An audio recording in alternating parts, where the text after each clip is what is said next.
Okay, good morning. I hope everyone's well.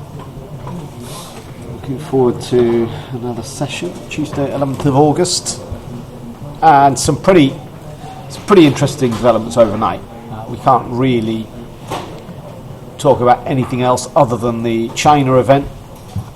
So China we've been talking a lot about China recently, and not just us, the whole world, in terms of the economic situation.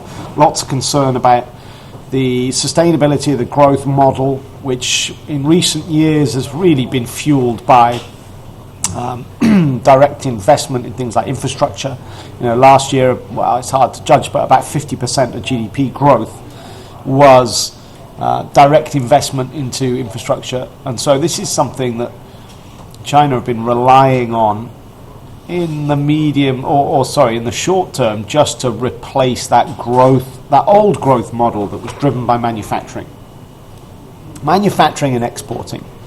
Now, we talked about exports yesterday.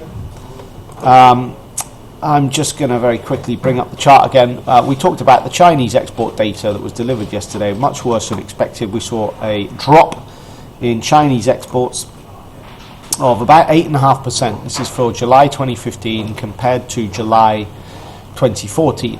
Okay, so yet again, weak data showing that all of the policy efforts that China have implemented to date don't yet seem to be having any impact on the underlying economic situation. So I'm just going to bring up this chart here. This is the exports chart. It doesn't seem too dramatic, but and in fact steadily rising over the last few months. But it's compared to last year that's important, and very sharp contraction compared to the year before, not expected. So more evidence, as I said, that the Chinese economy is continuing to weaken. There's a lot of skepticism anyway about Chinese GDP, and just yesterday Citigroup basically saying, look, China isn't growing at 7% like they're telling us. The Chinese economy is growing more like 5%.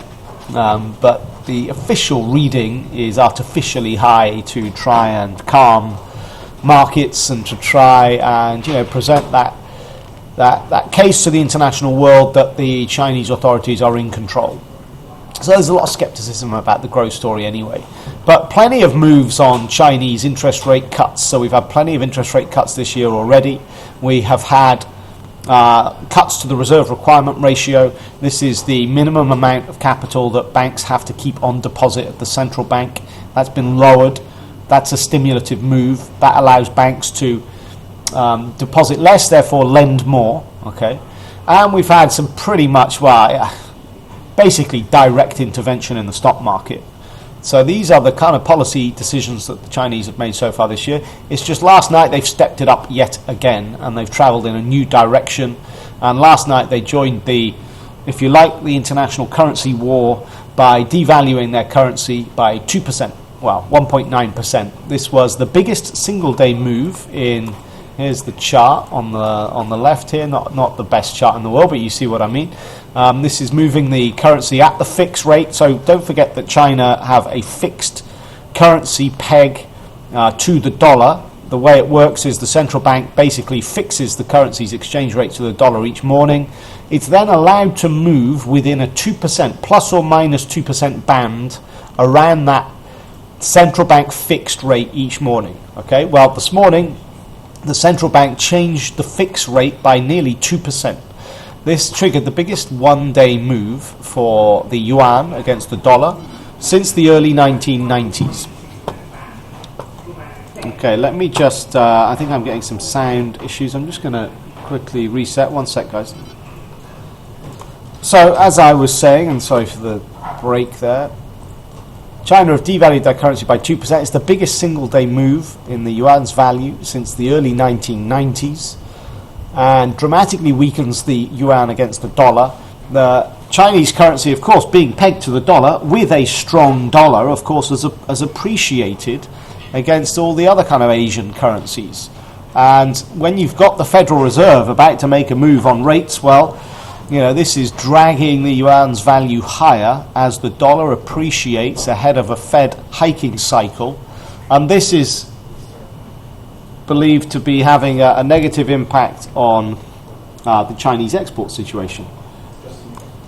So a devaluation of their currency is going to help, they believe, of course, in terms of being more competitive and helping out with their export situation. If you make your currency cheaper, this is good news for exports.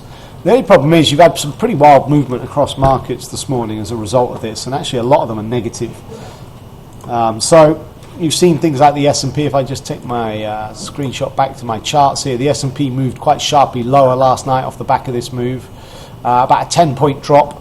The European equity space is lower at the open here, so the DAX trading down as much as sort of 0.8% down on the session. You've seen actually the dollar weaken, so euro dollar is just testing yesterday's high right now, an important price point. You've seen US yields decreasing, so T-notes pushing higher, and actually you've seen the commodity space weaken as well when this news hit. And this is because ultimately if China's currency is now weaker, well, two things. Firstly, this perhaps is negative for Chinese demand for commodities, because they're going to have to pay more money for these commodities now because they're priced in dollars, and if their currency is now weaker against the dollar than it was, this makes commodity prices more expensive. Secondly, this is bad news for demand, so you're actually seeing a lot of, in the equity space, you're seeing a lot of the mining stocks getting burnt this morning, so particularly the FTSE 100, for example, underperforming as a result of it being heavyweight miners. So you know this move, and of course you've had Asian currencies coming under a lot of pressure this morning off the back of this relative to the dollar, because this is bad news for Asian economies that are dependent on Chinese growth. For example, the Aussie dollar dropped by 1% against the US dollar overnight. You know, moves in currencies that are over 1%, you know, across the spectrum. That's a big currency market event. So, on the one hand, this is more stimulus. This is China's authorities opening up a new branch of stimulus, directly weakening their currency, joining the currency war. On the other hand, they can explain it away as them just adjusting things ready for the Chinese currency to be considered to be one of the global reserve currencies. The IMF are currently reviewing China. The four global reserve currencies are currently the US dollar, the yen, the euro, the British pound, and the Chinese yuan is expected to be added to this list, except that at the moment it's not a floating rate currency, of course, and so the IMF are just monitoring things. They need to see China open up their markets more. China, for example, have now stopped, well, looks like they've stopped setting the deposit rate.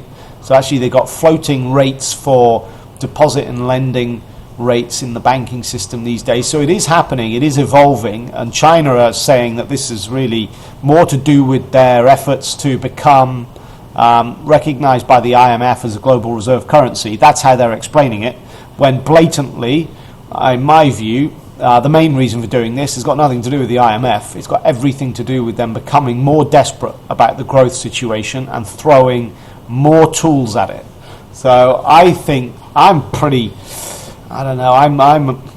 very concerned now. You know, yesterday, or when we had the industrial production data reported yesterday, the Chinese stock market actually went up on the basis that bad news is good news, i.e., if we get bad data, then ultimately we are going to see more likelihood of Chinese stimulus. Okay, so bad news is good news, but actually there gets a point in time where the bad news is so bad and so consistently bad that actually more stimulative efforts from the central bank actually become not a positive but a negative. Have China lost control here? Has the economic downturn become too severe for them to manage? This is the big risk. So overall, I'm a little bit concerned about these events overnight and what it means about the Chinese growth trajectory and what this means for Asian economies dependent on Chinese growth, and generally what it means for the world's economy, because China over the last few years has actually contributed 50% of global growth, so things are looking weak. So this is the big story, of course, overnight. Let me just wrap up here, because I want to let's just have a quick look at the data calendar. We're going to review and have a look at the ZEW numbers out of Germany just before 10 o'clock. This is the big event of the morning, without a doubt. The economic survey from Germany, important information flow. We're expecting an improvement to 31.9. Then into the afternoon, the big, from the US this afternoon, no major sort of tier 1 data releases. We've got retail sales coming later in the week, which is the big one from the US. But this morning, it's about the ZEW figure. This afternoon, we've got things like non-farm productivity and wholesale inventories. These aren't massive numbers. The other thing just to mention, on Fed Speak yesterday, we had Lockhart making comments, and ultimately he pretty much kept things as they were in terms of his comments from last week. So this is important because we've had a payrolls number now. So as we've been talking about last week, the Fed are over one hurdle because there were 2 payrolls reports before the September meeting, but we've had one of those and that went fine. So yesterday Lockhart basically just reaffirmed his view, saying that I think the point of liftoff is close. And he told an audience that he was talking to that he was very disposed to a rate hike in September. Lockhart added that his most important message was that rate increases will follow a gradual path after liftoff. And he called the payrolls report on Friday satisfactory, although he did acknowledge that downward pressures on the rate of inflation are not yet behind us. Okay, so generally a bit ambiguous, but ultimately Lockhart looks like we're past the first payrolls event, and Lockhart is still happy to hike rates in September. Not that this is panning out in the dollar. We had a big move to the downside on euro dollar last night off the back of this Chinese currency move, and it's reversed the whole lot here. So you're seeing some pretty interesting swings. So the euro dollar testing that high point from yesterday, key resistance at 110.46. The Bunds high of the day is also that high point we had from Friday last week. So really important technical resistances being reached and holding on first test. So definitely all about China this morning, guys. We've got important data at 10 o'clock, so just over an hour, and we'll fully review that and prep for that beforehand, but for now, enjoy the session. Thanks a lot. Right,